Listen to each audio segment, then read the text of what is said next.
नमस्कार मित्रांनो, मी उदय लाड पुन्हा एकदा स्वागत करतो आपल्या सर्वांचं आवडत्या युट्यूब चॅनल रायझिंग स्टार परभणीवर। व्हिडिओ पाहणाऱ्या प्रत्येक शेतकरी मित्राचे आणि कुक्कुटपालक बांधवाचे आजच्या व्हिडिओमध्ये मनापासून खूप खूप स्वागत। मित्रांनो, थंबनेल पाहितलं आणि टायटल सुद्धा वाचलं। होय मित्रांनो, संपूर्ण असणाऱ्या विश्वाचं कल्पवृक्ष म्हणून ज्याचं नावलौकिक आहे मित्रांनो, ते वृक्ष म्हणजे या ठिकाणी मित्रांनो नारळ।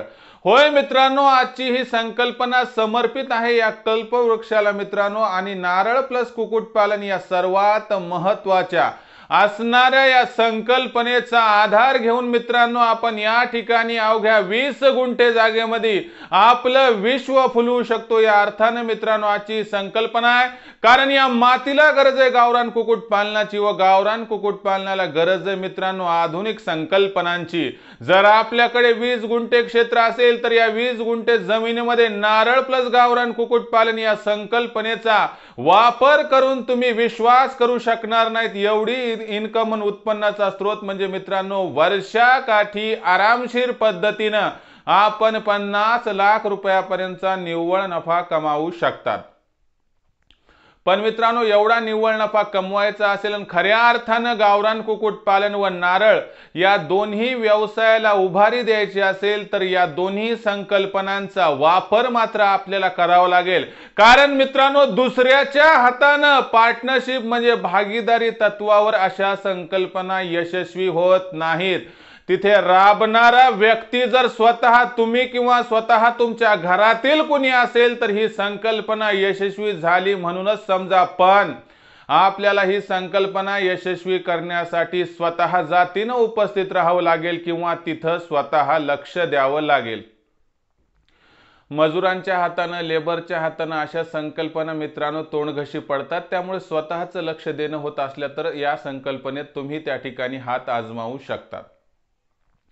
तर चला मित्रांनो, जाणून घेऊयात कोणत्या प्रकारच्या नारळाच्या जातीचा वापर करायचा आहे, का करायचा आहे, कशा पद्धतीने सिस्टीम असायला पाहिजे।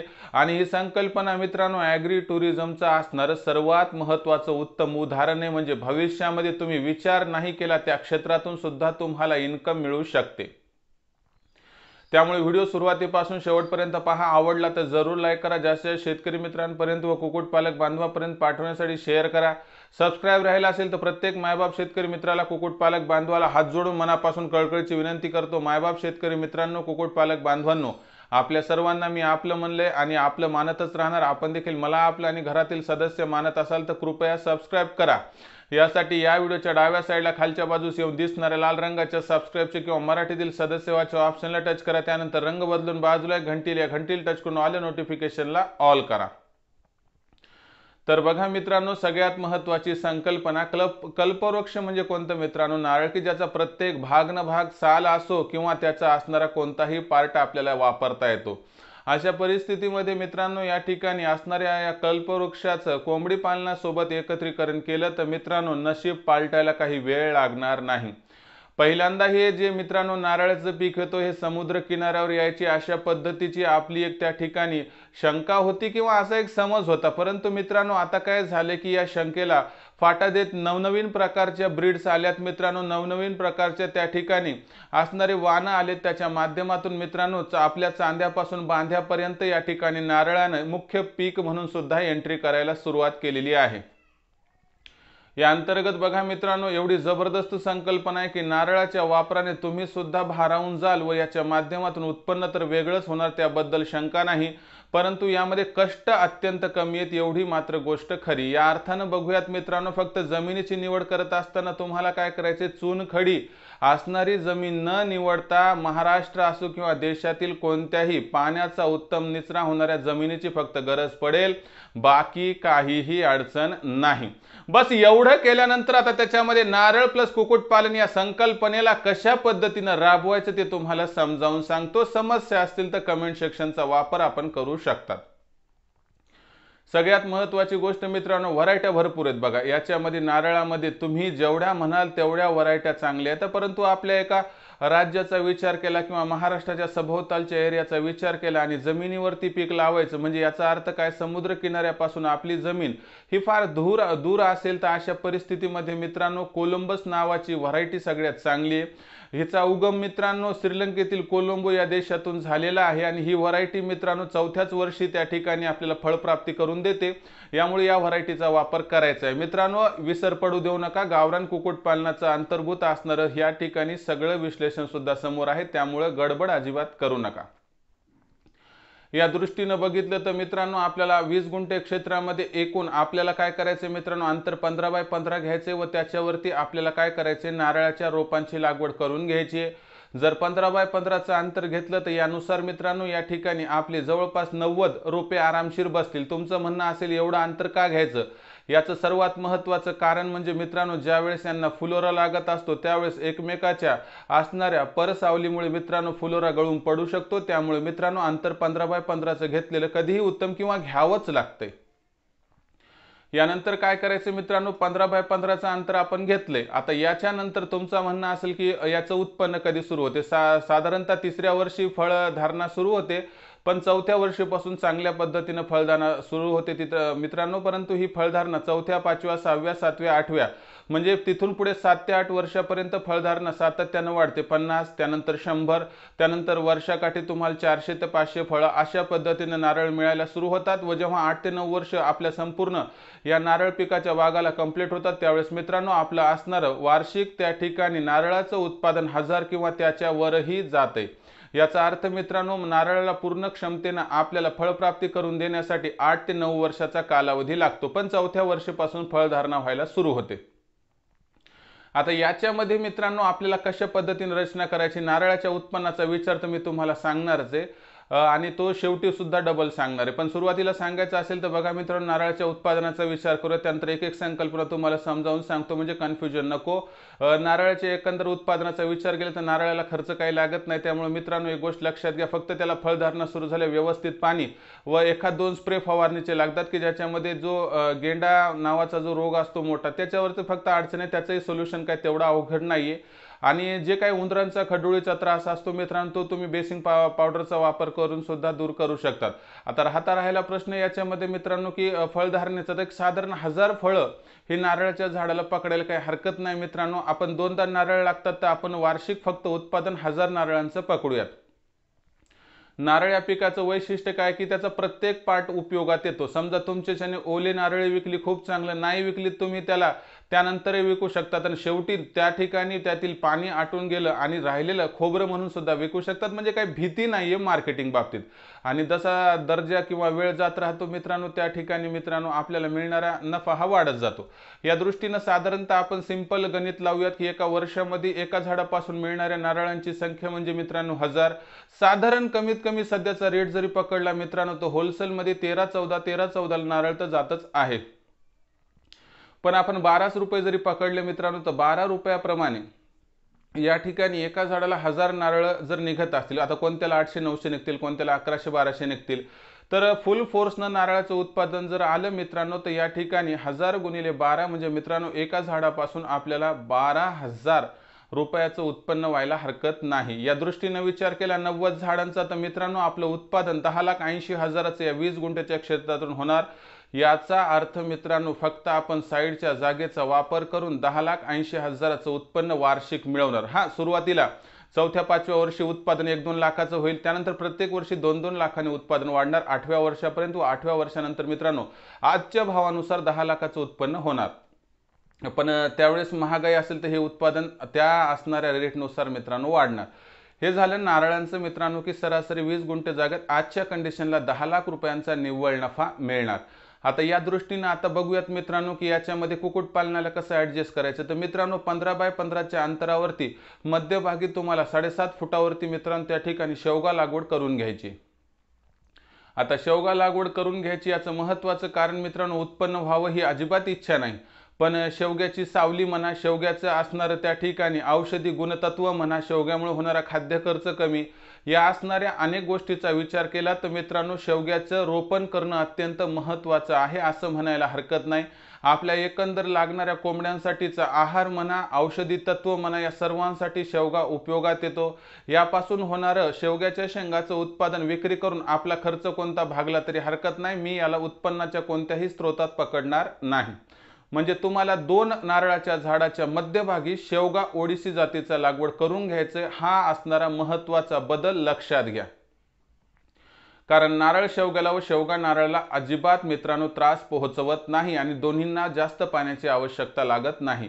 आता या दृष्टीने आपण संपूर्ण उभारणी केल्यानंतर एक महत्त्वाचा बदल करायचा आहे। आता आपण ही संपूर्ण रोपण जी आहे ती 16 त्या ठिकाणी मित्रांनो गुंठ्यामध्येच करणार आहोत। 4 गुंठे आपल्याला त्या ठिकाणी जे आहे संपूर्ण क्षेत्र हे बंदिस्त कोंबड्यांसाठी सोडून द्यायचे। चारी बाजूने मित्रांनो आपण त्या ठिकाणी हाफ फेन्सिंग केले, म्हणजे अर्धबंदिस्त करून घेतले आणि उरलेल्या 16 गुंठे जागेमध्ये संपूर्ण रचना करून घेतली। याच्यामध्ये आता अंतरानुसार 5-10 झाडं त्या ठिकाणी कमी सुद्धा बसतील, तर 10 लाख रुपयाचं उत्पन्न नारळाचं व्हायला काही हरकत नाही। आता यानंतर मित्रांनो सगळ्यात महत्त्वाची गोष्ट काय की चला एवढं तर आपलं झालं, त्यानंतर दुसरी गोष्ट आपल्याला काय करायचंय की आपल्या नारळाच्या झाडाच्या 8 फूट उंचीवरती किंवा 10 फूट उंचीवरती तुम्हाला काय करायचे, 2 नारळाच्या झाडांच्या मध्ये बांबू मारायचा आहे मित्रांनो। हा बांबू 10 फूट उंचीवर मारा, त्यानंतर तुम्ही हा बांबू मित्रांनो जवळपास 15 फूट उंचीवर आणि एक बांबू 20 फूट उंचीवर मारायचा आहे त्या उंचीनुसार। आणि तुमच्याकडे जर बुटक्या क्वालिटीची जर नारळाची झाडं असतील तर तुम्ही 8 फूट, त्यानंतर 11 फूट आणि 14 फुटावरती सुद्धा आडवे बांबू मारू शकतात। आता तुमचा प्रश्न असेल की याचा उपयोग काय, तर मित्रांनो आपली कोंबडी मुक्त संचार पद्धतीमध्ये ज्यावेळेस फिरते त्यावेळेस तिला एका असणाऱ्या झाडावरून दुसऱ्या झाडावर बसतायला फार आवडते, पण नारळावरती बसण्याची अशी कोणत्याही पद्धतीची उपाययोजना नसते। म्हणून अशा परिस्थितीमध्ये 2 नारळाच्या झाडामध्ये तुम्ही जर 8, 11 आणि 14 फुटावरती आडवे बांबू टाकले व त्याच्यामध्ये बसण्याची सोय केली तर मित्रांनो या कोंबड्यांना खाली वर करण्यासाठी जागा उपलब्ध होते, त्यांचा व्यायाम होतो आणि खूप कमी जागेमध्ये जास्तीत जास्त कोंबड्या आपण ॲडजस्ट करू शकतो। ही आधुनिक संकल्पना सर्वात महत्त्वाची आहे। दुसरी गोष्ट, नारळाच्या झाडाला लागणारा खत हा कोंबडी खतामुळे मिळतो, त्यामुळे दोघांचंही संगोपन जोमानं होते। आता आपण वळूयात मित्रांनो कोंबडीकडे। कोंबडीसाठी आपण आज जी जागा ठेवलेली आहे बंदिस्त शेडसाठी, ती जागा असणारे 4 गुंठे म्हणजे 4000 स्क्वेअर फीटची। याच्यामध्ये तुम्हाला 2 वेगळे शेड करायचे मित्रांनो। एक शेड जो असणार आहे तो 2 गुंठ्याचा म्हणजे 2000 स्क्वेअर फीटचा, दुसरा शेड असणार आहे 2000 स्क्वेअर फीटचा। मी मागच्या व्हिडिओमध्ये सांगितले त्याप्रमाणे मित्रांनो या ठिकाणी 2 गुंठ्याच्या एका शेडमध्ये आपण आरामशीर पद्धतीने म्हणलो तर जेवढा पक्षी बसायला पाहिजे तेवढा आरामशीर बसू शकतो, काही प्रॉब्लेम नाही। इथं जरी बघितलं मित्रांनो तर सुरुवातीला तुम्ही 2 गुंठ्याचा एकच शेड केला तर काही प्रॉब्लेम नाही। याच्यामध्ये आरामशीर पद्धतीनं आपला त्या पक्ष्यांचा जर विचार केला तर 4000 कोंबड्या प्लस जवळपास 500-600 कोंबड्या आरामशीर बसतात। तुम्ही टप्प्याटप्प्यानं वाढवत चला मित्रांनो, जेवढी गरज आहे तेवढं वाढवा, काही अजिबात अडचण त्या ठिकाणी नाही। पहिले 2 गुंठ्याचा एक शेड तयार करा, त्याची पूर्ण रचना करा, त्यानंतर त्याच्यातील जागा कमी पडत असेल तरच दुसरा शेड उभारा। दुसरा शेड लगेचच उभारायची गरज नाही। 2 गुंठ्याच्या एका बंदिस्त शेडमध्ये आरामशीर पद्धतीने 4000 गावरान कोंबड्या प्लस 600 गावरान कोंबडे बसायला हरकत नाही। या दृष्टीने विचार केला तर मित्रांनो या ठिकाणी आपण आरामशीर पद्धतीने 4000 गावरान कोंबड्यांचा सांभाळ करून दिवसाला मिळणाऱ्या अंड्याच्या कॅल्क्युलेशनचा विचार केला तर आपल्याला 1800 गावरान अंडी मिळायला हरकत नाही। 1800 अंड्यांची विक्रीचं नियोजन केलं तर 10 रुपयाप्रमाणे 18000 रुपयाची रक्कम आपल्या हाती पडते। सोबतच मित्रांनो 18000 रुपये रकमेचा जर विचार केला तर या दृष्टीने मित्रांनो या ठिकाणी आपण कितीही खाद्य खर्च वजावट केली तर 5000 च्या वरी खाद्य खर्च जात नाही। याबरोबरच मित्रांनो 5000 ची रक्कम या 18000तून वजा केली तर 13000 शिल्लक राहतात। या 13000तून आणखीन आपण मित्रांनो त्या ठिकाणी लसीकरणासाठी दिवसाचे 1000 वेगळे ठेवले तरी देखील 12000 रुपयाचा निव्वळ नफा 2 गुंठ्याच्या एका शेडमधून होतो। आणि आपण येणाऱ्या निव्वळ नफ्यासह मिळणारा प्रतिसाद पाहून आणखीन एखादा शेड वाढवू शकता। ज्यावेळेस तुम्हाला वाटते माझ्याकडून गावरान अंडी विकणं कठीण जाते त्यावेळेस तुम्ही गावरान अंडी विकू शकतात। शिल्लक राहिलेल्या अंड्यांच्या माध्यमातून इन्क्युबेटरचा वापर करून पिल्ले काढून विक्री करू शकतात। त्याच्यात 5 पट जास्त फायदा मिळतो, कारण गावरान कोंबडीचे पिल्ले 50 ला जातात व त्यामध्ये मित्रांनो जर आपण गावरान कोंबडीचे पिल्ले विकण्यात असक्षम राहिलो तर यांना मोठं करून 6 महिन्यांतर विकलं तर हीच गावरान कोंबडी 400 ला आणि गावरान कोंबडा 500 ला जातो। हा सुद्धा अधिकचा नफा आहे। जसं मित्रांनो गावरान कोंबडीमध्ये अंडे विकते, पिल्ले पण विकतात, गावरान कोंबडा विकतो म्हणजे प्रत्येक पातळीवरती मार्केटिंगची अजिबात भीती नाही। तसंच मित्रांनो या ठिकाणी नारळाबाबतीत आहे, नारळाचं त्या ठिकाणी ओलं नारळ विकतंय, त्यानंतर सुकं नारळ विकतंय, खोबरं सुद्धा विकतंय। वरच्या नारळाच्या ज्या काही पानं किंवा फांद्या असतात मित्रांनो त्यांचा झाडूसाठी वापर होतो, नारळाच्या वरचा भुसा असतो त्याचा कोकोपीटसाठी वापर होतो, म्हणजे एक ना एक पार्ट याचा वापरला जातो, काही अडचण नाही। या दृष्टीने विचार केला आणि ॲग्रो टुरिझमसाठी जर असा एक प्रोजेक्ट सेटअप केला तर मित्रांनो तुम्ही विचार करू शकत नाही एवढा निव्वळ नफा त्या ठिकाणी प्राप्त करू शकतात।